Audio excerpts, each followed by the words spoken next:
We'll start with you, Mikhail. You were here first. Yeah. Well, New Zealand, the first light. We're the first country in the world to get the daylight of each day, so we're a little bit ahead of everybody else. Yes. I don't know whether that's good or bad, but that's the way it is. So yeah, I'm here in New Zealand in the northern part, looking right out over the Pacific Ocean. Yes, I'm actually here on behalf of my wife as well. So we did the summit together, and we have a workshop coming up at the end of October together. But my wife can't be here today. She's working. So I'm here on behalf of both of us to, just love learning and here to learn from one of the masters in the field, Gertrude. So thank you for having me here. It's great to have you here. Awesome, awesome, awesome. Amy. Hello. I am from Long Island, New York, so I am also attached to the water of the Atlantic Ocean.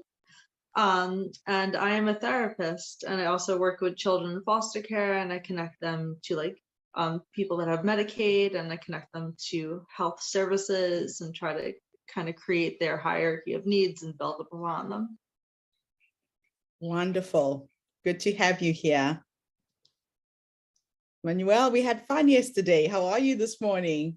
Hi, everyone. Hi, Gertrude. You look gorgeous today. Thank you. Seriously, I love your colors. I feel a little bit underdressed for this meeting today. So next week we'll have to make an effort, definitely.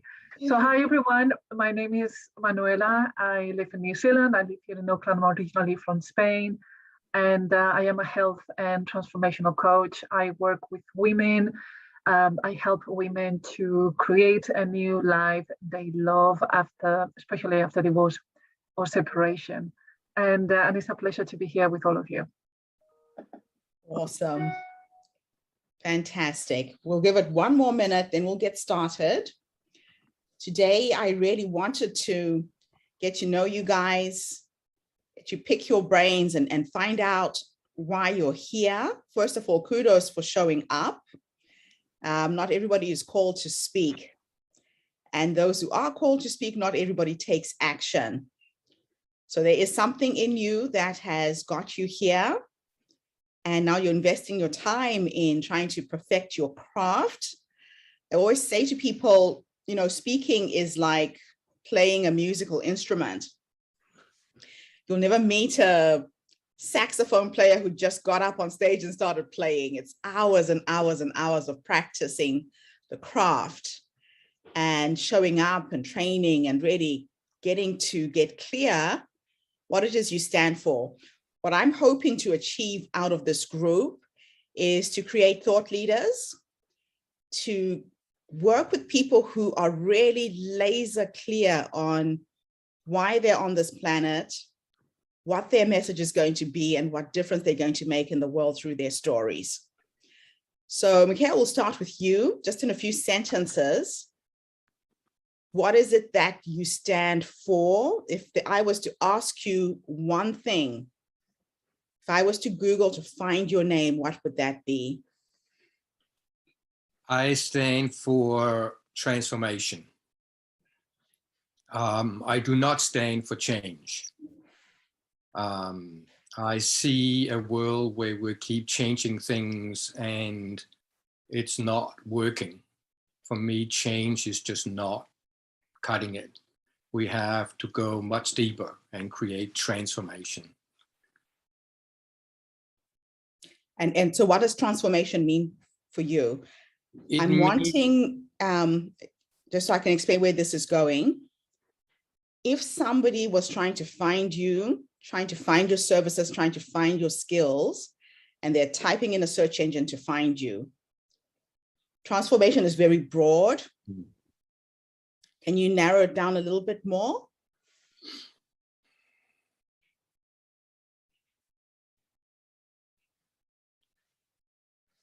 It's reconnecting with, or discovering, whatever word is the right word, with the natural wisdom that we all have. as a natural part of us. It's that natural intelligence, that natural intuition that we're all born with, that it, as far as I can see in the world, we have lost that. We've lost the connection with that. So for people who are searching for that, I'm not sure what the language is, Gertrude. This is a part that I'm not good at. I'm good at the actual work, Yes. like most other coaches, but I'm not good at putting, which is why I pay people to do that for me. But you're still going to have to articulate to those people what you're hearing and what you know is in your head, right? Yeah. So I get that it's reconnecting with that, or refinding that natural, let's call it wisdom or natural intelligence that we're all born with. Yes, and okay. that it seems to me that we've lost. I mean, I definitely lost it, and I'm still on the journey of rediscovering it. I think that'll be a lifetime journey. Yes. Okay, no, that's cool. It's really good to have clarity yourself, even if you're going to hire a marketing team or professionals who are going to help you, just having clarity yourself in terms of what that is and being really succinct. Amy, what would you say in a few sentences is your reason for being, the reason why you want to speak? So I discovered about 2 years ago, maybe 3, that I had PTSD after not knowing that I had it. So I was able to introspect, and 1.5 years later, I completely healed myself without therapy, just using the tools that I was taught in graduate school. So I believe that we all have the power to heal ourselves from trauma. And it's just about finding what works for you and being aware of yourself. And then you can use that power to transform your voice into being more authentic and healing from all of the past and finding the root causes. Wonderful. So you've got a real niche, very, very easy for somebody to go on Google, type in PTSD, find somebody who could help them or listen to your presentation, and hopefully that will shine some light. Manuela, in a sentence, and welcome, Jane Miller. Welcome to the call. We're just going around the room, getting to know each other. So I'll ask you to introduce yourself in a second. Petra, for me, would be to empowering women to find their voice, the truth, and the power, to unleash their power. Okay, nice. Jay, welcome. Do you want to introduce yourself? Just tell us where you're based, and in a sentence, what is your presentation about? Why are you called to speak? If I was to say somebody's in Google trying to find your kind of content, what are the keywords they would type in a search engine to find you?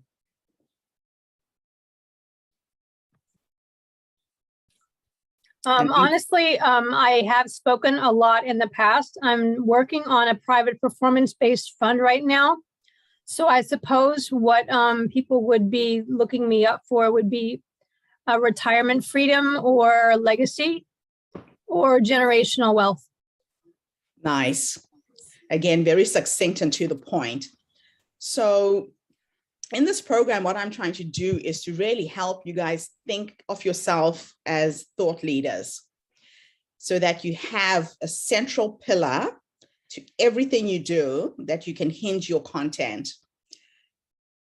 I stumbled upon my niche by accident.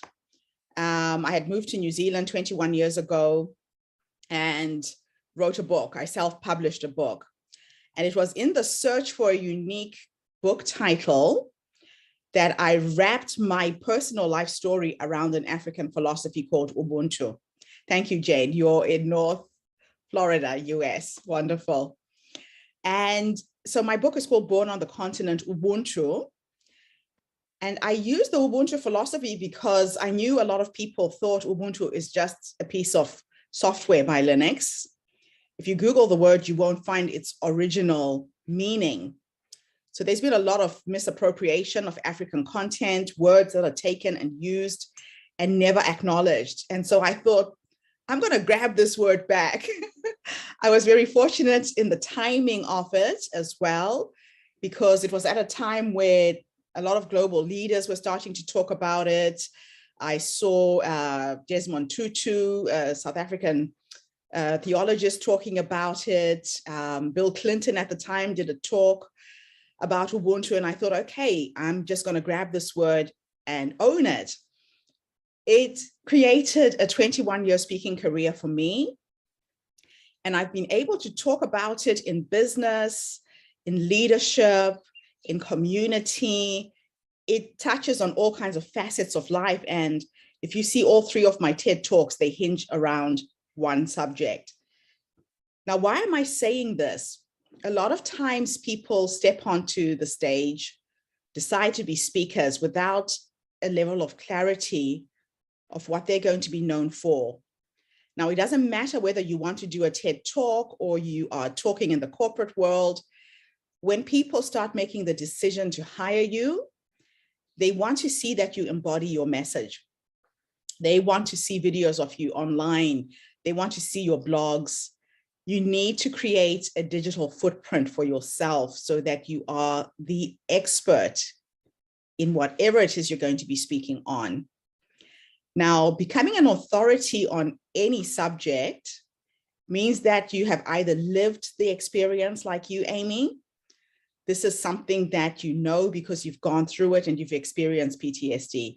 You don't have to have a degree.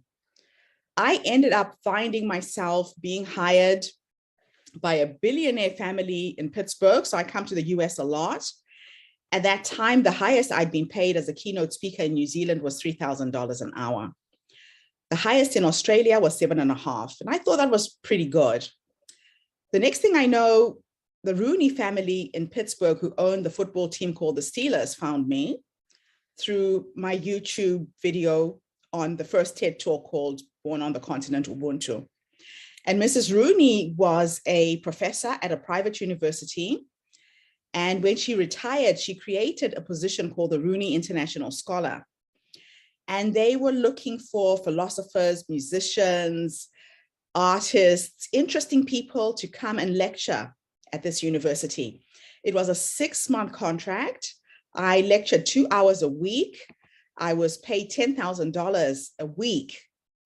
They gave me a fully furnished 5-bedroomed house, a car. I actually wrote my second book while I was there because I had so much time. But what was a memoir transitioned into an academic textbook.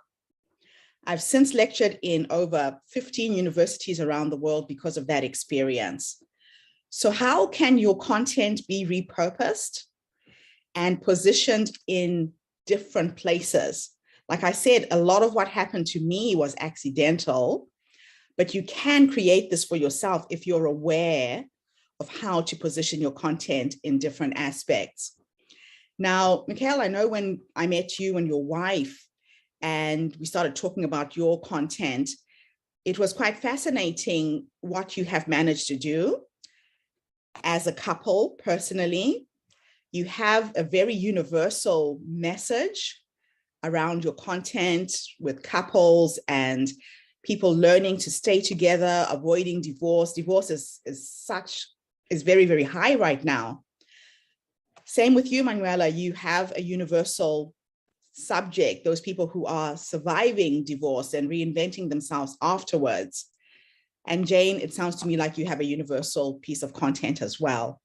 So I'm speaking as if the people who haven't made this call can tune into this as well. Think about your content and how you can make it universal. And even if you can't make it universal, how can people relate to it from other cultures, from other languages? Ubuntu is a very African philosophy, but it's a philosophy about life. So it can relate to anybody, anywhere in the world. So let's think about how to refine that message. You know, when you start presenting, sometimes you get an opportunity to say it in 3 minutes. Sometimes it's in 5. Sometimes it's in 10, it's 15, it's 1 hour. How can you stretch one piece of content and hold people from beginning to end? Now, with any presentation, there is what's called the arch of a story. Every story has got 3 parts to it. It must have a clear beginning, it must have something in the middle, and it has to have something at the end. They say that people will remember the first thing that you say. The first words that come out of your mouth are absolutely pivotal. Unless you can say something that sucks me into your content, into your story immediately, I will forget the rest of it. People will also remember the last thing you say. So it's the first thing, it's the last thing. The other thing about speaking is how you look. Manuela, you commented on how I look. I do this every day. I put on my face, I put on my makeup. I love colorful clothes. It's how you're showing up physically. So you're giving people a sound bite by the first words you say, and you give people a visual bite by how you look. Make it memorable. You know, it could be that you're wearing your black jacket right now, Manuel, but you throw on a scarf, a bright colored scarf. It could be a pin. It could be a pair of earrings, just something that makes people remember who you are. So how you look and the first things you say. The last part of your speech is what's called your call to action. This is now the summary of the presentation, action steps, things that people can do to implement your ideas. You could create an acronym. It could be 5 steps to overcoming PTSD. Give people something that they can take home and execute when they hear you speak. And keep it simple. Really dumb it down so that anybody can run with it. It has to be at the level of an 8-year-old. So don't overcomplicate it. The middle part of your speech is all of your ideas. It's all of the ups and downs of your life, if it's a life story. And we'll be talking about a timeline in a few minutes. It's all of the conflicts, the things that have gone right, the things that have gone wrong. The middle part of your speech is really based on how you make people feel. They'll remember how you made them feel in the middle section. So the first section, they'll remember the first words. The last section, they'll remember how to execute. And in the middle, it's how do you make people feel? Now, I'm going to ask you guys a question, and you can just, since we're such a small group, chime in here. Who do you think is the hero of your story or of your presentation? We'll just go around the room again. Anyone? In my case, myself. Okay. Amy? And the women, you know, the closest women in my family, you know, my mom, my grandmother. Okay. Amy, what do you think? Who's the hero of your presentation or your speech? That would be 2 answers. So myself and my connection to God or source. Okay. Mikhail, who do you think is the hero of your presentation? It's a very good question. I was sort of popping around in my head. I think in reality, it's the audience. Okay. Like it's those in the audience that are connecting with my story. And Jane, who do you think is the hero of your story or your speech? The hero of my story is my grandfather. He had a prosperity mindset, and I just want to take what he did in a small town to a global scale. Okay. The answer is what Mikhail said. Your audience are the heroes. Unless they can see themselves in your story, you're not really going to be getting through to them.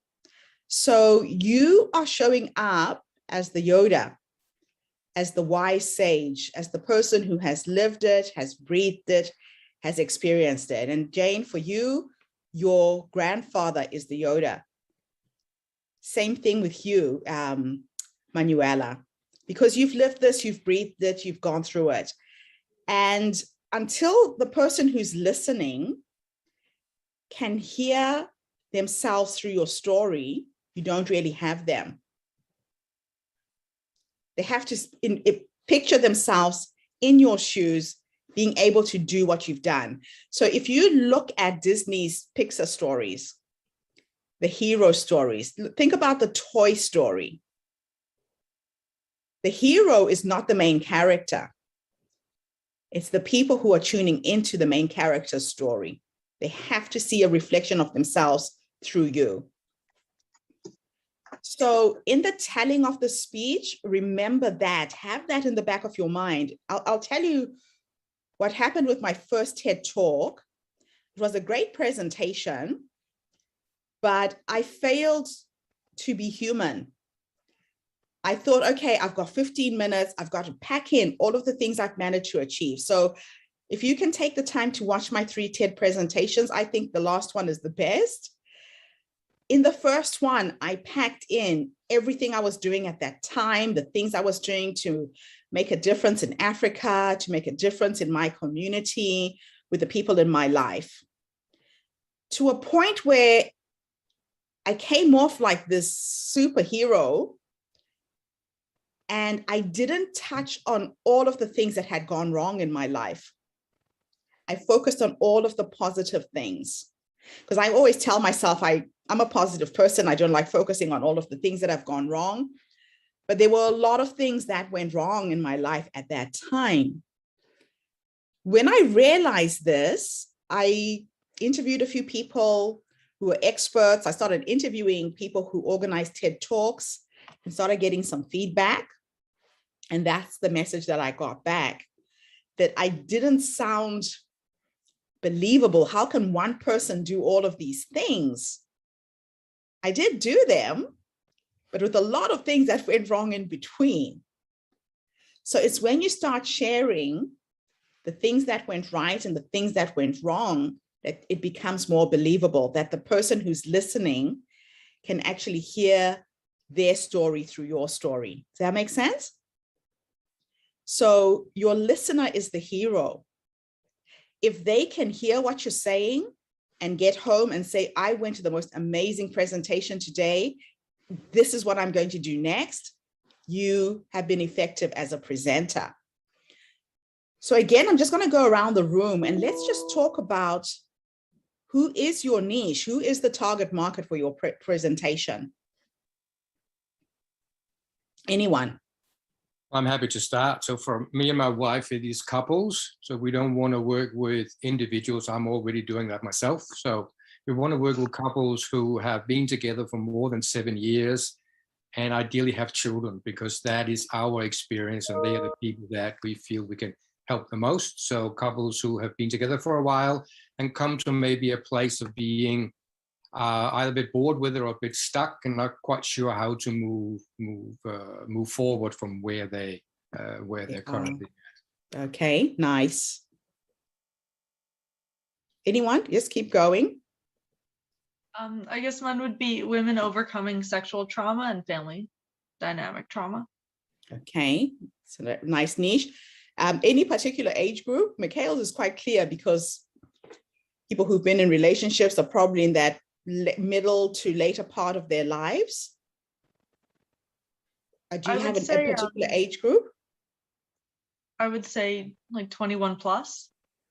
21 plus, okay. Yeah, this where they had some separation from their family and they have more control over their environments. Okay. Manuel? My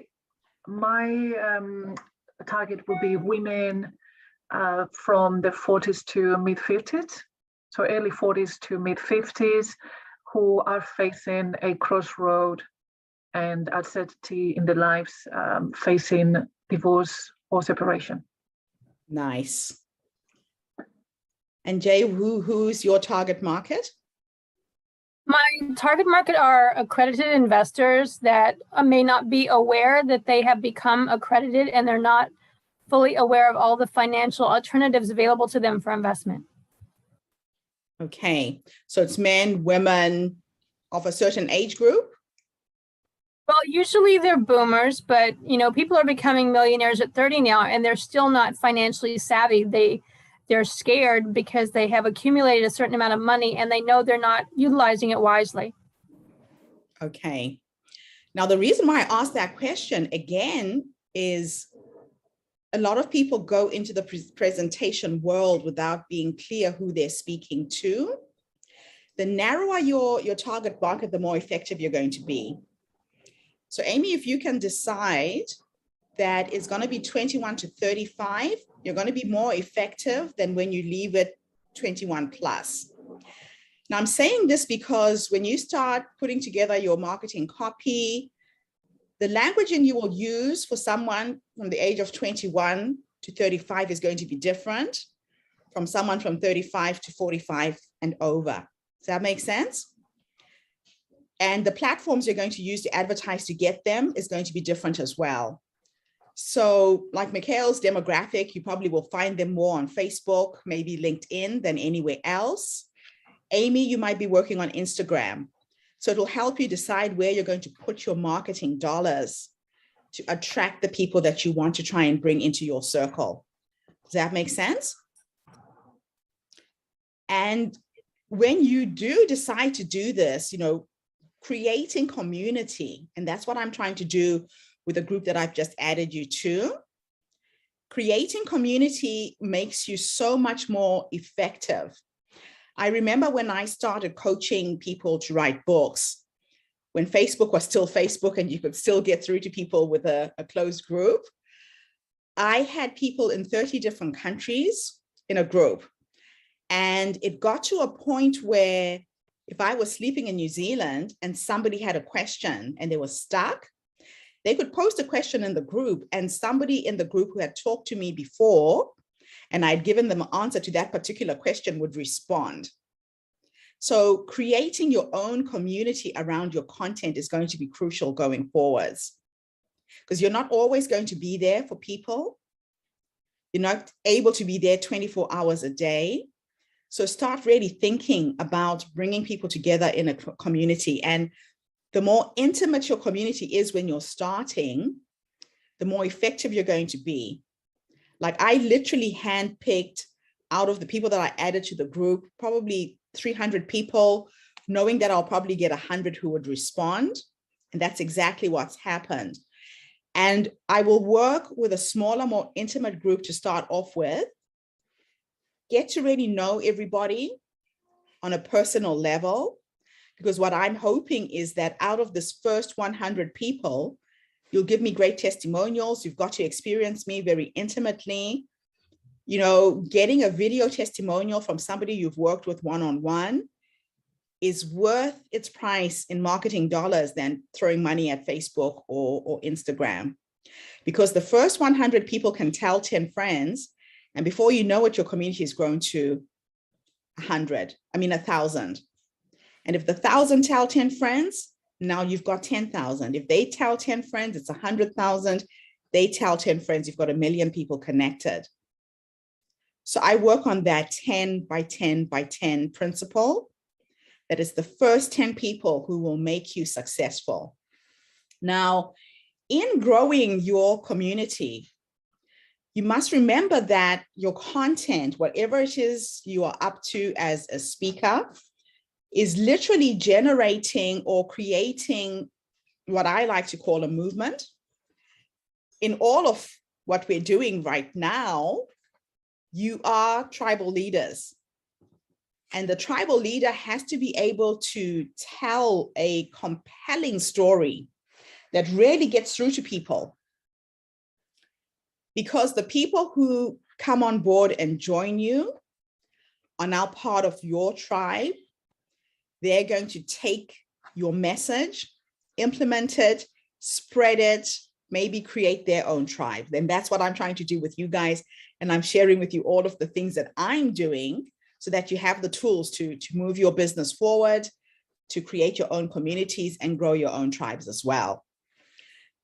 So I'm going to stop at this point because the way I'm building this course is going to be built on you, my tribe, my community, asking me the questions so I deliver what I call appropriate content. A lot of times people create courses based on what they know to a point where they miss the gaps of what their customers, their community needs to know. So I'm going to open up the floor now for you guys to ask me very specific questions, things that you're either struggling with in terms of building your business, putting together your speech. Where can I be of service to you?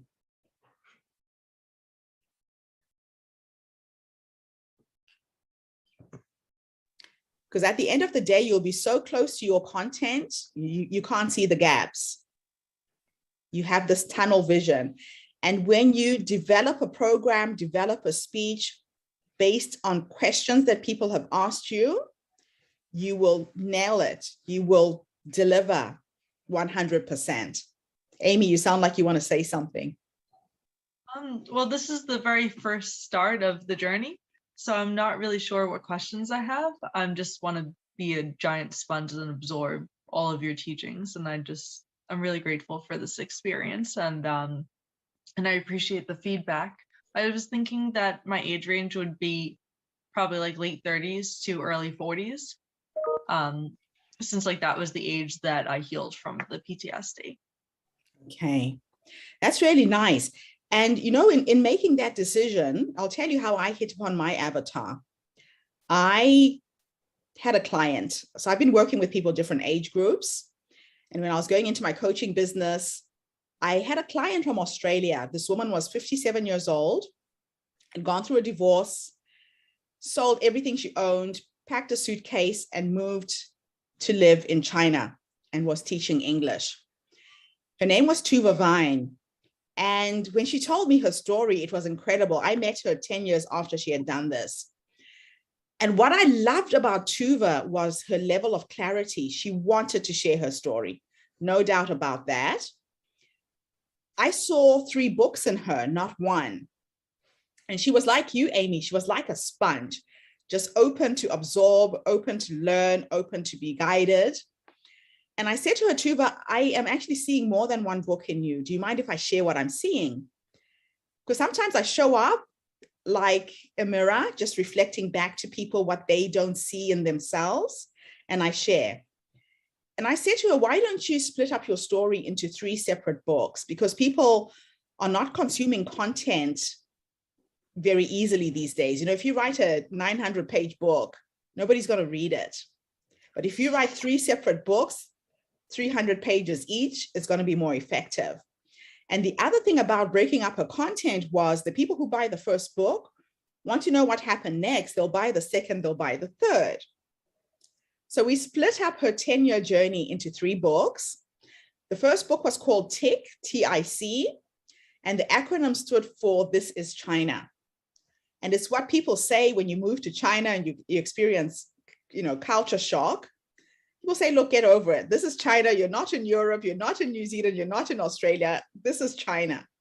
So she wrote about the culture shock of moving to a new country. The next book was called MAD, M-A-D. And MAD stood for Making a Difference in China. So she wrote about all of her work.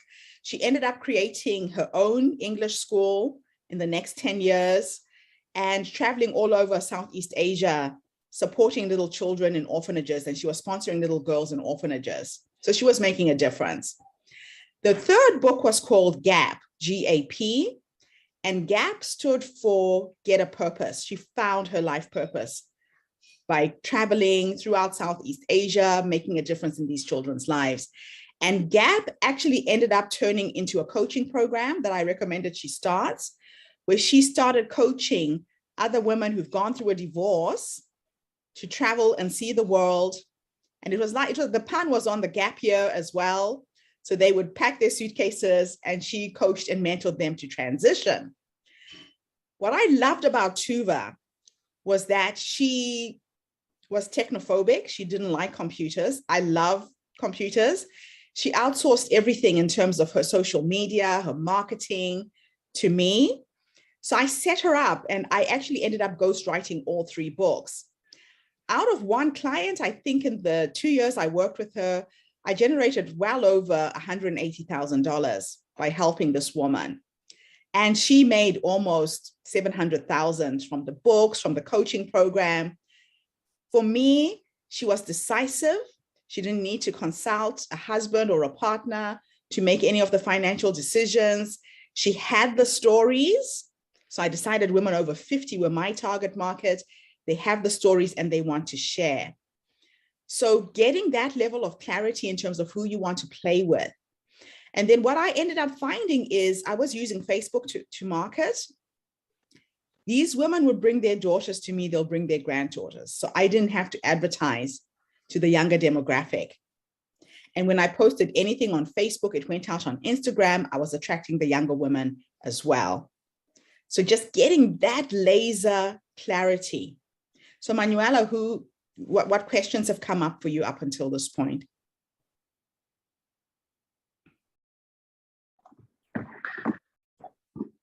Hi, Hedred. For me, it's all about being of service. So understanding. I'm listening to you, and for me, it's all about being of service to these women. So understanding the more I understand the pains and the needs, then the more I can get in tune with that. So I don't know, in terms of the question, I mean, like, there's so many things that you could help us, right? Just listening to you is really inspiring, the way that you communicate, the way you connect with us, to be able to translate that, to be able to translate our story, and any advice that you could give us, to as I said, to put it in paper, to be able to, because I think connecting with your body language, connecting with our, with our eyes, with our voice, is maybe easier, to some extent, but to connecting in paper, right? Writing our story. So it's a different, yes. So maybe some guidance or some support around that. What to do? Where do we start? Trying to connect with that audience, writing. What would be your advice? Maybe contributing to small publications in our local community. Maybe reaching out to. I don't know. There's so many possibilities that. There's numerous possibilities. Yes. Being of service and offering free webinars is one of the most effective ways for you to connect with people. Yeah. It will look and feel as if you are putting in a lot of time in the beginning.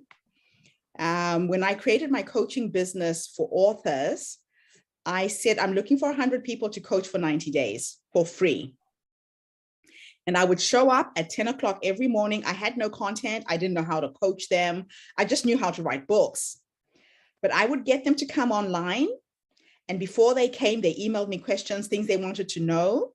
And in that webinar, I would answer those questions. This is why I'm saying, when you go to market, you go to your clients and get them to ask you questions before you create a program, you're going to deliver the most appropriate content. Does that make sense? So although these people didn't pay me anything, they all bought the course at the end when I packaged it and turned it into a video course, because they really wanted this content. I nailed it. I hit on all of their pain points. So it's in understanding the pain points of your client and how you can be of their service to them. So that, I think, would be a really good starting point for your kind of content, is just put it out there through Facebook, through all of the Facebook groups. There's hundreds of Facebook groups around divorce. Look for them, join them, and then just say, hey, I'm having a free webinar for women who've just gone through a divorce or who have been divorced and are looking to move on with their lives if you're stuck. That's what I would do with your kind of thing. That's a great idea. Thank you. Because out of that webinar, now you've got the questions, now you can build the content, that can help support your business and support your speaking and your presentation as well. And then when it comes to the actual sharing of your presentation, you have lived and breathed this. You know, I know you a little bit, so I know a bit of your story. The way you shared it yesterday when we did that interview, that's where you need to speak from. People connect with me because whenever I show up, this is me on any day. I don't perfect my speech so that it's perfect from word to word. I just speak as authentically as I can. I make mistakes. English is not my first language, so forgive me if I do make a mistake, but it's just showing up and being real every single day. That's what people connect with. That's what people buy into when you're authentic. That authenticity is what does it. Beautiful. So have fun with it. And I really love to be able to support you along this journey, because I know what you're sitting on is gold at the moment. A lot of people get stuck when they get to this point in their lives. Yes. Thank you, Hetra. So before I jump to you, Mikhail, I'll go to you, Jane. Any questions, any comments, anything that can be of value that I should be focused on when we have these meetings? Thank you very much. When you're, a TED Talk is kind of a big deal. And in all of what you've explained so far in your journey, like I work on real estate projects, but some of the things that you say, and it's really for people to recognize you as an authority rather than holding anyone accountable for your material or anything you created. But I'm sure at some point in your journey, there's been more than one piece of intellectual property. So how does that evolve, and when do you actually make it intellectual property, if that applies? It does apply, and I'll tell you one quick and easy, instant way to own your intellectual property is by writing a book. Because once you've written down those thoughts, a lot of people don't realize that writing a memoir or a personal book or a business book is owning your intellectual IP. I say to people that your story is your intellectual IP. Everything you've lived through is yours. And once you put it down on paper, it's instant. It becomes yours. Does that make sense? Yes. So I would say that would be a good starting point. When I started coaching people to write books, I go to the Frankfurt Book Fair every year, and I show people how to repurpose their stories. And a story is not just a story. You've been in real estate for so many years. Everything you have learned, everything can be taught. You can turn that personal story into a board game. You look at Robert Kiyosaki's board game. That is a personal story of how he created his real estate empire, right? You look at turning it into a video course, a webinar series. That is a business piece of content that has been repurposed. Once you've written a book, you can get it translated into multiple languages. Again, especially if you have a universal message. You can sell it for its movie rights. So you're probably sitting on something that is so pivotal and that can help. I like the fact that you've identified the baby boomers and the younger millionaires that are coming up. A lot of these kids, these YouTubers, are making millions of dollars and they have no idea how to handle that money. So you've probably got two very distinct niches that you need to be servicing. I would pick the first one and focus on it, and then move on to the next one once you've built the first one to a point where you're happy with it. Does that answer your question, Jane? Yes, but by the first one, do you mean just pick one and focus on it as opposed to one over the other? Start with one so that you have laser focus, and then move to the next one, because they are two very distinct demographics. The way you're going to appeal to these younger millionaires is going to be different to the baby boomers. Does that make sense? Yeah, absolutely. But part of I feel like I should work on the older generation first, because their time is more limited, or that's, what we believe. People can go at any time, but It's about creating an environment where they can live even longer. And the younger generation isn't as much concerned with that, though I have references and people that for them to send to them and referrals, so that I'm not really turning anyone away, but the environments are tailored so that the people can be on properties, live on properties, and have a better quality of life, and therefore live longer because their finances are secure and they're in an ideal environment. And the younger generation is going to come and learn on those properties and attend events on those properties. So they'll be able to, coexist, but not necessarily intermingle, because the properties are resort spaces and they're large acreages, so they're separated, but it does serve both. But I understand your point, but I do want to focus on the older generation to get the properties established, and then it's going to attract the other generation anyway. Yes. And you did talk about legacy and generational wealth. I think if you start with the older demographic, you're going to service the younger demographic at the same time. So the other thing that I forgot to touch on is the 33% rule to everything you're going to do going forwards. And welcome, Boucher. I have recorded this. I know you came in late. I will post the recording in the group so you can watch it. Just type in the chat where you're based. Welcome to the webinar. The 33% rule is that 33% of people are going to love everything you put out. It doesn't matter what you say, they will love you because they rarely hear your message. 33% of people are going to be indifferent. They're just not concerned. It's got nothing to do with them. And 33% are going to hate you. So be prepared for the haters. Manuela, this one is for you in particular. Now, I'm a happily divorced person. You will be surprised at how many people hate me for being happy. People saying, oh, you should have tried harder. People don't realize that I almost committed suicide because of the situation I was in. My mental health wasn't well. I left to save my own life. You're going to get people like that who will judge you. I mean, we talked about it briefly. It's a very interesting point, absolutely. Because in one hand, people, if you come across as miserable, if you come across as showing all that pain that you're carrying, you may be able to resonate very strongly with the certain part of the population. If you come across as too fabulous, you may alienate people that maybe carry insecurities or they're not prepared to. Yes, it's a very interesting one. It is. Yeah. And the interesting thing is, my partner, my ex, and I are good friends. He was my soulmate. I thought I would die with that man. And when it got to the point where I started to hate him is when I left. And now you should have seen us at our wedding. And when my daughter got married, people were like, are you guys really divorced? And we are good friends. We will be friends for the rest of our lives. But we just had to move on and do different things.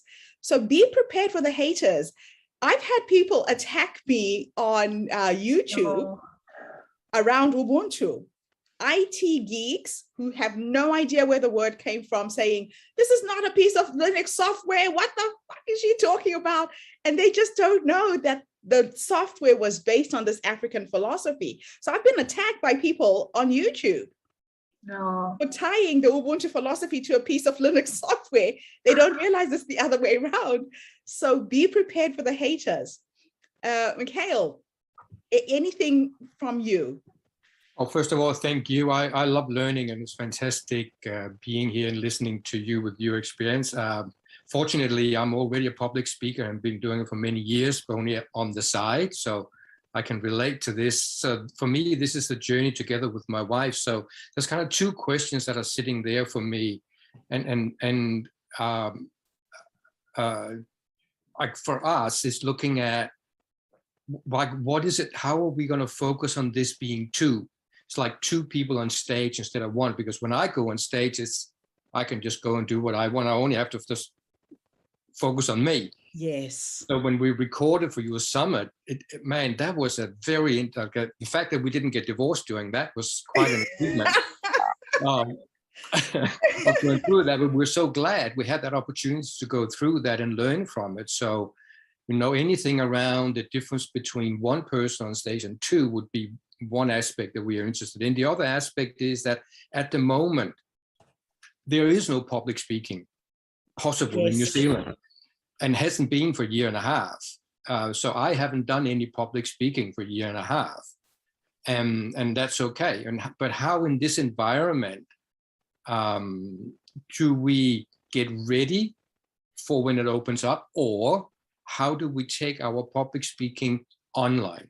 And you sort of talked about webinars and that. So anything else around how in the current environment where we can't travel and we can't show up and we can't get people gathered in physical places, anything around that would be really useful, I think. This is going to be the new norm for a long time. I think any public speaker needs to realize this and realize that the online platform is the space. So we're going to have to be presenting from our homes online for a very long time. I would recommend, if I were you, to create your own events, create your own summits, online summits. What I loved about you and your wife and the way you put that presentation together, the reason why I've created Her Story is to give people the opportunity to practice, to keep showing up at our events.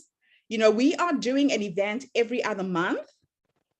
So like we had the one that you did, Mikhail, in September. In October, we're running workshops. We're having another one in November. In December, we run workshops. So every other month, I am running online events and giving people the opportunity to present, the opportunity to practice and grow their skills and their networks as well. So if I were you, I would start running my own online seminars for couples. There is power in creating your own events. Amy, PTSD is a big thing right now. It is huge. There are people who are suffering in their homes without an outlet.